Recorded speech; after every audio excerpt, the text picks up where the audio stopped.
Supporting it. Thank you. Speaker. I call the honourable member Jacinda Ardern. Mr. Speaker, I found that speech from that member quite frankly offensive.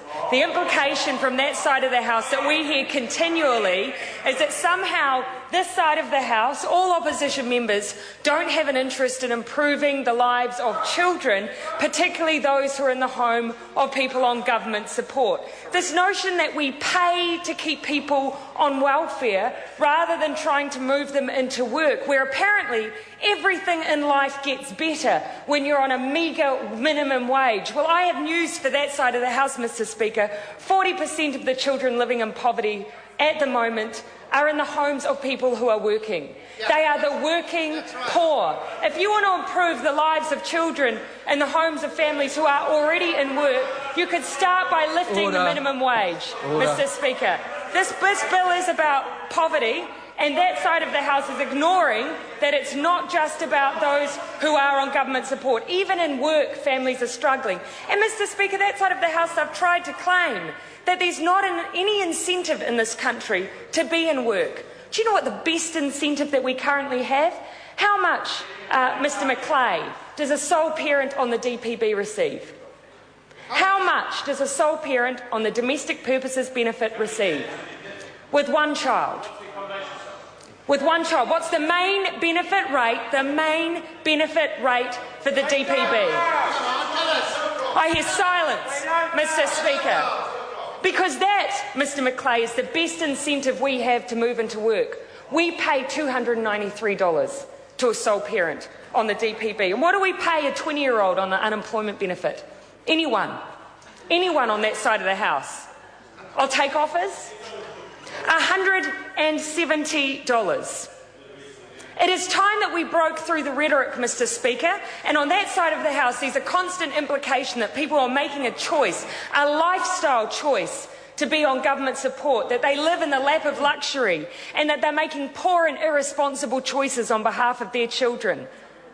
In most cases, in the vast majority of cases, Mr. Speaker, that is simply not the case. They do not have the means to provide well for their children. And the longer that government spins rhetoric that it is solely about parental responsibility, all they're trying to do is take responsibility off themselves to provide an environment where there are opportunities, where families are able to move into decent, sustainable, well-paying jobs, where sole parents who are primary carers are able to provide adequately for their children when they have no choice but to be the carer, and in fact that's the best place for them to be in that vulnerable stage of that child's life. That government is disowning responsibility for an issue that is affecting 270,000 children. Now let's not desensitise the issue, Mr. Speaker. This is not just a number. These are kids who are, as Matiria Ture has said, going to school without food in their bellies and shoes on their feet. And this government implies that this is simply a state of irresponsible parenting. It goes well beyond that, Mr. Speaker, and any attempt to detract from the issue in that way is an insult to the children who are affected by it. Let's look at this government's record when it comes to child poverty. They dismissed the advisory group on child poverty's recommendations on increasing incomes for children in poverty. They called it dopey. They dismissed Labour's policy of food in schools, saying fruit in schools was surely enough, Mr. Speaker. They even dismissed my bill simply on setting measurements for poverty and subsequent targets. This is a government that has no political will to address child poverty. This bill should be going to Select Committee. This government, Labour when in government, lifted over 100,000 children out of poverty through Working for Families, but we are quite honest, we left unfinished business. And last election, one of the policies we put forward as an idea to address this was the extension of the in-work tax credit.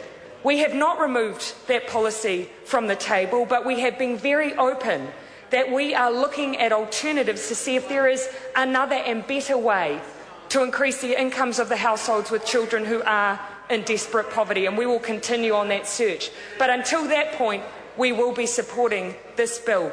And this government should too, if it wants to prove that it has any political will to address an issue that is costing all of us dearly, not least children. I call the honourable member Paul Goldsmith. Thank you, Mr. Speaker. It was interesting to hear the previous speaker